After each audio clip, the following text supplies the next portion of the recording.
You got it. Rabbi Gavriel Haran from currently Baltimore. And what a wonderful opportunity for us to visit you in your sukkah on this holiday of Zman Simchasenu, time of our joy, and definitely very joyful to visit you. So far we see just yourself, but I may hear also some noises of your sweet family members. Welcome. Thank you so much. Thank you so much. So we're really part of the same family, Rage family, and welcome you when you come here to Shabbatons with our young people. I admire your classes and I love your words of Torah and wisdom. But maybe you can share with us a few words about your spiritual journey. Sure. So Rabbi, it's a long story, and it's actually, I like to teach it. I'm hopefully writing a book on my story, which we hope will be ready as soon as I sit down and start writing it. But I've written a number of articles on it on h.com. If you want to look it up some of them, share some of the links at some point. But the long story short is that my father is a Holocaust survivor from Slovakia. He grew up actually not far from the Ukraine, speaking Hungarian and Slovakian and a little Yiddish. And to keep him safe during the war, his parents hid him as a non-Jew. And he actually grew up not knowing he was Jewish until he came to America in 1948. So for about 7 years, during and after the war, he did not know he was Jewish, and he grew up hating Jews.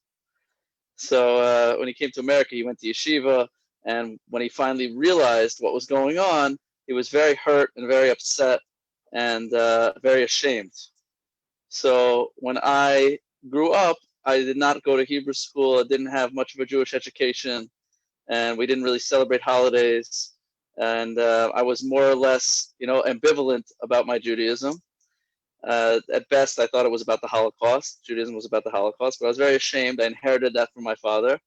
And when I turned 13, I began to go on a spiritual journey of my own, which started around the time of Bar Mitzvah. And I was very much inspired by my best friend, who was part Native American. And he had a whole Native American ceremony, coming of age ceremony, which inspired me to want to have a bar mitzvah.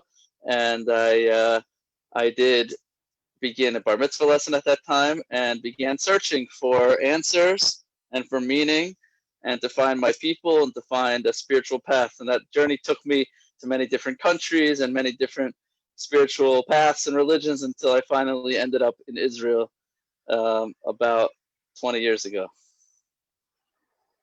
So that was a long story short. What a story. You know what really fascinates me in your story? You said that your grandparents hid your father. And where were they at the time? They were in the woods in Slovakia, in a bunker and living in a Jewish family. And then they were able to reunite and bring him to America. Yes. Everyone survived in the immediate family besides an uncle and an aunt. That is very unique story of a Hungarian Jew or even Slovakian Jew, a survivor. It's an unbelievable story. I actually knew someone, Rabbi Tauber, who actually came from Slovakia. Right. With a similar story, but this is a miraculous story. We were actually able to go back, and we found the people who hid him. We found the house he lived in. Unbelievable. But the family was already, not observant, probably, no? The grandparents on one side were. On the other side, they were already becoming pretty secular. So of 5 brothers, 1 remained fully religious in America, and my father's parents sent him to yeshiva, but they themselves were not fully observant. But nevertheless, your father sent you to a Jewish school. Yeah. No. My grandparents sent my father to a Jewish school. My father did not send me to a Jewish school. His parents sent him to a Jewish school. Yes. And it was not an inspirational experience for him. It was not enough for him. No. One day he asked a question to the rabbi, how do we know our religion is true? And they took him and threw him in the principal's office and said, never ask those questions again. there, of course, this is the question that I'm sure that you ask yourself and your students, and that is a key question to inspire a person to search for truth. Well, 100%. It's the most Jewish thing is to ask questions. so he actually did the most Jewish thing of all. He asked a question. Okay, but everything happened for a reason, and he gave you an opportunity to discover your Jewishness, and you went on a journey. And what I know also that besides being a rabbi, working with students on the campus and here in New York and in Maryland, you also a psychotherapist. Right. I'm a social worker, licensed social worker, and I have a few hours a week doing private, not private, work for a clinic doing counseling. So it's a very interesting combination, actually. And I also know you a writer, and you know, Baruch Hashem, thank God, you wrote wonderful articles everywhere. So you read in Mishpacha, in Aish, and Chabad, everywhere, correct? Baruch Hashem. Baruch Hashem. So we're looking forward, of course, to see more and read more about you and in your book. And now is the time maybe to connect to the journey of our people. Sukkot, the holiday of Sukkot. What is your message to our students? You know, there's a few messages on Sukkot. I mean, it's unending. It's really one of my favorite holidays. I mean, I could say that about every Jewish holiday, but Sukkot has a special place in my heart next to a few others. But one of the messages that actually relates to my life story that I very, very much connect to Sukkot on, and in fact, the very first time I wrote my life story for Aish.com, the inspiration was on Sukkot. Because one of the things we do on Sukkot, which is very unique as a Jewish people, a lot of, someone who is not familiar with Jewish practice might be surprised that some things are fairly insulated, right? Insular. Jewish community lives somewhat isolated from the nations where we are who are our hosts for so many thousands of years, right? A Russian Jew was, they weren't necessarily, I mean, you could tell me yourself, they weren't accepted as Russian people, right? They were always seen as an outsider, right? And so, but some could say that we self-selected, that we deliberately isolated ourselves, and in some degree, there's some truth to that, and the reasons we can discuss perhaps another time. But what's interesting is that Sukkot, and really the whole process of Rosh Hashanah going through to Sukkot, Yom Kippur and Sukkot, on Rosh Hashanah we very much shift our focus to praying for the entire world. And if during the year we focus on the Jewish people and on getting ourselves together, getting our act together, on Rosh Hashanah we shift it to think about the entire big picture of why are we here as a human race, as a nation, what's our job, what's our goal, what's the big picture? And we begin to pray for the entire world. And on Sukkot, something very interesting happens. On Sukkot, in the temple, sacrifices were brought for every nation of the world. So it becomes a time when we leave our house, we go out of our house to share the incredible inspiration of the high holidays with the rest of the world. And for me, that was always such an inspirational idea, because I got so much of my own personal growth in spirituality came from not from Judaism, from outside of Judaism, from Buddhism and Hinduism, Taoism, Native American shamanism, and Islam, and even Christianity. I was inspired by everything. And so this is an opportunity to give back to the world and say, you know what? We want to share with you the incredible beauty that we have. And so we go out of our house, but we keep these walls around us, because we say, even though we're out here sharing with the world, we also at the same time have to decide what comes in and what comes out. So that's basically something that I find very inspirational. It wasn't what I was planning on talking about tonight, but what an incredible story of your personal journey and your personal search. And I have to say that when I was a teenager and a college student in Moscow, and I was studying Hebrew, and I was speaking about like the refuseniks and people who found their way back to Jewish people, almost all of them said, well, I first got involved in Christianity, and then I discovered it's really that's really the roots of Christianity, and I came back to Judaism, and someone in Buddhism, someone else in Kung Fu or Chinese stuff. So it is very, very normal, and it's actually beautiful, because besides knowing who you are, you can also talk to so many people, and even so many Jews who will understand you. You have a lot of understanding of people. It comes from having been many different places, lived many And your different walks of personal life. experience. And your personal experience. For that, I want to thank you for being a great leader. I have to really express my gratitude to you for taking leadership of Rage, Maryland, Baltimore, right? That's your headquarters, and you're really taking this organization in Maryland to absolutely new level. And I'm sure that everybody's welcome. You don't need to be Russian. Everybody's welcome to join, and we all go together, God willing, when it's going to be possible, on the trips to Israel. And you're welcome to come to us with your students to New York, and hope one day we'll come to you. But my last question, since you spoke about blessings, as a true leader, sometimes we need to have courage to dream. You have to dare to dream. Am I right? Because sometimes people think small. A true leader is also a great dreamer. And now is the time of our blessing. And I would love really to give a blessing to you that your dreams should come true. So how do you see if your thoughts become things and if your vision will become reality? How do you see yourself and your organization, it's not important, Rage or whatever the organization are, how do you see bringing your light and sharing your light with the world? Let's Wow. say 10, 15 years from today.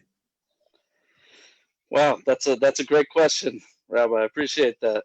I'll tell you my own personal dreams. I have a few, and one of them is in starting Rage Maryland. I wanted to really bring together an entire community, which is so unique and so special, the Russian Jewish community, and to sort of expand it on a grassroots level to draw people from all ages and demographics and locations to sort of one central hub to sort of bring out this incredible, very unique demographic of the Jewish people before it is lost. It's still such a unique time for Russian Jews that they have so much that I didn't have growing up as a Jew that was not part of a community. So I'd love to tap into that. But on a personal level, you asked me what's my personal dream. So I really have three dreams, personal dreams that I'll share with you, Rabbi, and it's really, again, related to what we just talked about. One is that I want to write my book. My father just finished his memoir, and my dream is I just have to sit down for a couple of weeks and do it, is to go back and forth between his story and my story and show the interface of between his running away from Judaism and now me and my sister who both embraced Judaism and show that story. I think it's a very, very incredible story. Someone who wanted nothing more than to run away from Judaism and then ended up with a lot of Jewish grandchildren. So that's number one, is to write a book. Number two is I would love to produce some sort of a Jewish TED Talk type of idea. I would really love to come up with, share some of the Jewish secrets of self-improvement and self-transformation and share it with the world. Because as a therapist, I am blown away again and again and again that anything that therapy says, from Freud all the way to the present to cognitive behavioral therapy, CBT, it all comes straight out of Judaism. And but not only that, but we have it even better and even deeper in many ways because we bring in a spiritual component to that. So I would love to share that with the world and to sort of package it in a way which can change many, many people's lives. And that would involve some sort of film component and speaking. And so I'll just share with you, just to close, one idea from Sukkot, which is really the secret of modern psychology, positive psychology, which comes straight out of Sukkot. Listen to this, Rabbi. It's unbelievable. The Vilna Gaon, the famous rabbi from Lithuania, said that Sukkot is the hardest mitzvah in the entire Torah. You remember that? Unbelievable idea. Why? Because on Sukkot, says the Vilna Gaon, there is a mitzvah to be happy for 7 days. And he says that it's very hard to be happy for 7 days straight. We actually have an obligation, a biblical obligation, to focus on happiness for these 7 days. So I always point out to my students that if that's the case, that we can be commanded to be happy. What does that tell us about happiness? It must be that it's not just an emotion. It must be that it's something that you can choose, something that you have free will to be happy. So as opposed to the secular American Western version of happiness, right? The word hap, Rabbi, do you ever look into the root, linguistic root? I like to look into linguistics sometimes. Linguistic root of the word happiness, do you know what it is? It comes from the Latin word hap, happening, happenstance. You know what it means? Luck. Luck. According to the Western view, if you're lucky to have the right car, the right house, the right spouse, the right bank account, the right job, then you will be happy if you're lucky. Judaism says, no, no, no. Happiness is a choice. Happiness is a state of mind. Happiness is the ability to focus on what you have. And that's the lesson of Sukkot. On Sukkot, we sit in a hut and we meditate on the fact that if you can choose to be happy with the four walls around you in a hut, then you can be happy in a mansion. But if you can't be happy right now with what you have, then no matter how much you have, you still won't be happy. So Rabbi, I want to bless you and thank you also for everything that you do. You should be blessed to find true happiness. First of all, my blessing, yes, that all your dreams should come true. And I am fully behind every, especially TED Talk. Of course, we are the nation of the book. You should write the book because this book may inspire many people actually to think about their own lives and their own journeys. And every person is writing a book, right? You're writing a book. Every student is writing his own book of his life journey. A TED Talk is a must. What you said now is a must. And the idea that you shared, you basically said that it is not about what happens outside of you. It's really about what's happening inside you. It's not about what you have externally, but rather what you choose internally. So can you give us maybe one tip how a person on this holiday, without waiting for having more things or happening more events in his life or her life, what can he do internally to experience happiness? It's a great question. So there's actually, speaking of TED Talks, there's one of my favorite TED Talks. I believe it's by Dan Gilbert, who's a positive psychologist. He says the following question that he asks the crowd. Would you rather, choice A, win the lottery, win $100 million, or choice B, become paralyzed? Which would you rather choose? And of course, everyone chooses to win the lottery. And he says, but ironically, you'd discover through surveys that neither are any less happy or more happy. In fact, the person who wins the lottery is extremely happy for a few weeks, but then goes back to the same place they were before. The person who becomes a paraplegic becomes very depressed for a few weeks, and then again goes back to right where they were. So he said it has nothing to do with the external circumstances of your life. So something that he points out, which I think is very relevant to my own life, is that we often think that the more choices we have, the happier we'll be. If I can choose to do whatever I want, freedom. And he said that studies have shown that a few choices are helpful, but too many choices paralyze a person. So something that I like to meditate on Sukkot, that I find to be very, very helpful, is I feel like we all suffer from FOMO in our generation. One of my rabbis used to point out that back in the day when you would go to an ice cream store and you had 3 flavors, chocolate, vanilla, and strawberry, you walked out very happy with your choice. But nowadays, when you have hundreds and hundreds of choices in everything, in every area of life, we always feel like maybe we didn't choose the right thing. So I feel like a lesson that, really an insight that I had many years ago, and this is shocking, this insight, but it really changed my life, is I realized that if I was in Auschwitz, God forbid, I would be much happier than I am now. Because in Auschwitz, I would be aware that the only thing in my control is my thoughts.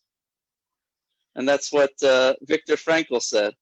He said, forces beyond your control can take away everything, all of your powers, except for one thing, the freedom to choose how you will respond to the situation. And that's what he learned in Auschwitz. So if we look at our life and recognize that we have no control, really, over most of the things that go on in our life. We don't really have so much control over the job that we choose or the place that we live or even the person that we marry. Things fall into our life and we get put by destiny, so to speak, by the hand of God into certain areas and places that we end up. The one thing that is completely in our self-control, and the Talmud says this, is our thoughts and our ability to respond, what the Talmud calls yirat shamayim, fear of heaven, which really means recognition of reality and how we respond to reality. It is unbelievable thought. To paraphrase you, I would say, you're not what you think. You are what you think about. Very nice. So therefore, you can choose to think positive. You can choose and bless people around you in your heart. You can choose and say good things and share your blessings. You can also choose and act and change the world. So my blessings to you, that you got thoughts, bring your good words and good actions, and all your plans should come to reality in the best possible way. All the best. Amen. Thank you. Chag Sameach, a good Yom Tov. And a good Yom Tov to you. A Great good to see Gebet you. to you. Thank you so much.